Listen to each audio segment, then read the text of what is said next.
Not going to lose a lot of money, but for many, when margins are small, 5 or 10% over time is a lot of money, and it could be the difference between a trip to Disneyland, a trip to Hawaii.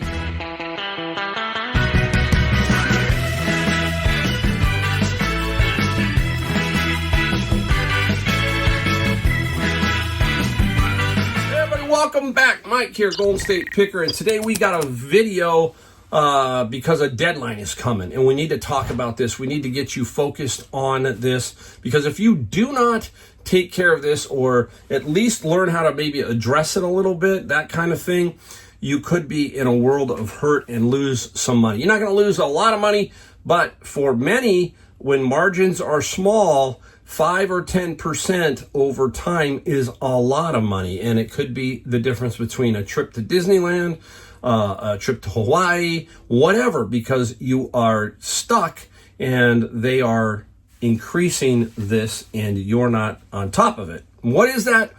Well, this Sunday, July 13th, the United States Postal Service is raising their rates again, right? Crazy. They are going to be raising their rates in July, and they do it in January also. Okay, so they do it twice a year. They break it up so they don't just hit you with one big one. It's psychological, I think. I don't know. But that's how they do it. They go to the Postal Commission or whatever that is, and they have to get, they're going to get the increase. Just like your Public Utilities Commission, they're going to give the public utilities like PG&E and all of them, they're going to get their increase. It's just how much, right? Whew. So Sunday, July 13th, yep. It is going to hit. Now, if you're doing retail and you're selling on eBay, you're getting commercial rates. So you're getting better than the retail rate. I'm going to show you, break it down real quick, and we'll talk about it overall. But basically, a first class stamp is going from 73 to 78.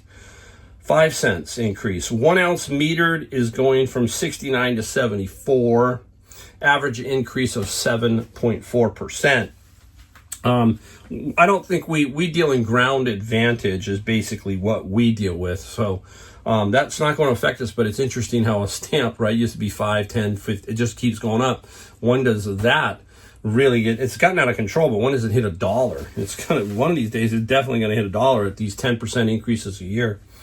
All right, the one that probably is the most is these two basically, but USPS ground advantage. Retail shipments are going to be, on average, 9.8%. Commercial is about half, 4.7%. So that is the volume discount we're going to get as eBay sellers. Overall average, it says, of 7.1%. A lot of us do priority mail. I don't. I do ground advantage, media mail, and generally speaking, FedEx and UPS. We'll talk about that in a second. Priority mail, your average increase, 6.3%. Retail 7.3, commercial 5. So let's call it 5% for us across the board is what it looks like on average. So 5%, and if you do it twice a year, that's 10%. So think of 10% for the year. So if you're doing free shipping, you're basically now you're going to lose 10%. That's the bottom line, because if the prices are going up 10% and you're still on free, that's what's going to happen. So you have to make an adjustment somehow, some way.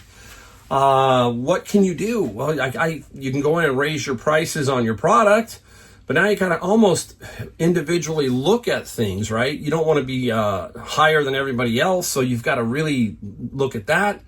It's very interesting how this plays out, right? So that's one of the reasons. I'll just tell you my thinking. That's one of the reasons why I don't do free shipping, is potentially for this. I always try to pad my shipping at the current day.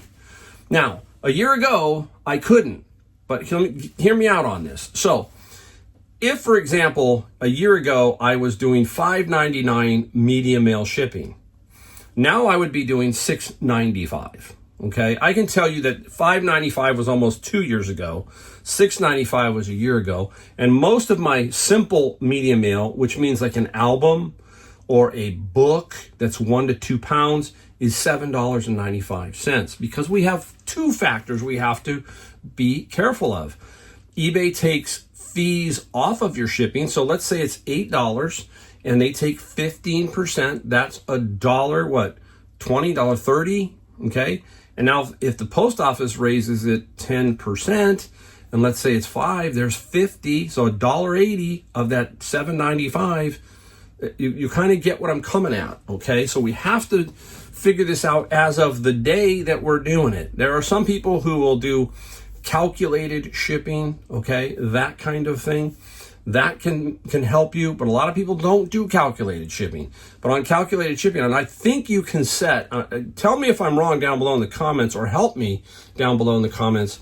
Is there a handling that we can put on that to like do the fees, that kind of thing? So maybe $1 or $2 or whatever. I think we can do that.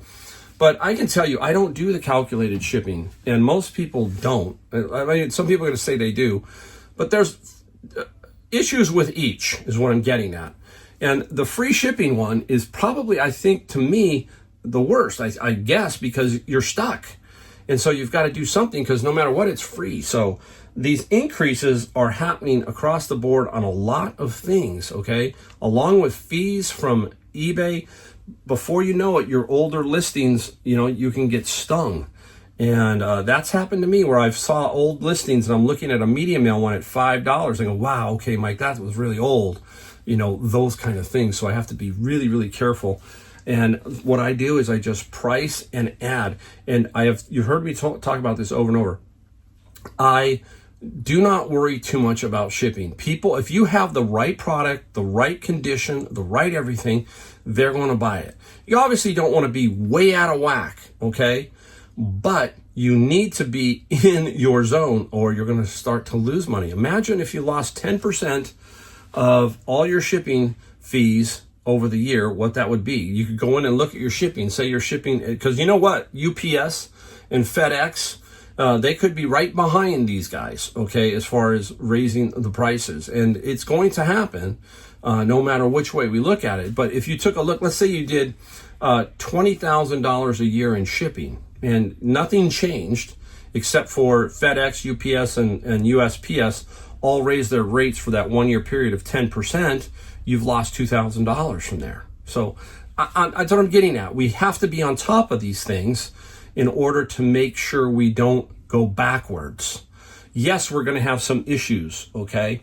But if we address them as we go along, hopefully we have a little bit of padding in there so that we're not getting, crushed on it. That's what I'm getting at. So that's what's going on. Just be aware of your shipping, learn your shipping, all that kind of stuff. Learn how to ship, how much each package is, all that kind of stuff in your mind. I will tell you that over time it becomes like this. You definitely will get it if you're newer. And if you're like me, you understand what I'm talking about. You generally have a pretty good idea of what the shipping is going to cost you. Whew, yeah, it's everywhere we turn. So it's getting a little harder and harder. Where is that breaking point? What's Amazon? I think that's why Amazon is doing so many of their own shipments now, right? They're obviously trying to get away from the USPS and all them, but they do have them involved, but they're trying to get more and more away to where they can hit these local warehouses and then they ship out themselves. That's what it's going to be, I think, with them eventually. All right, so there you go. That is a little video on the shipping issues that are coming up, so please be aware of that. And if you like my videos, hit the subscribe, the like, and the bell notification, all that kind of stuff. I only put out a couple a week, and some of these I drop in, I sprinkle them in. So there you go. All right, and I will see you in my next video.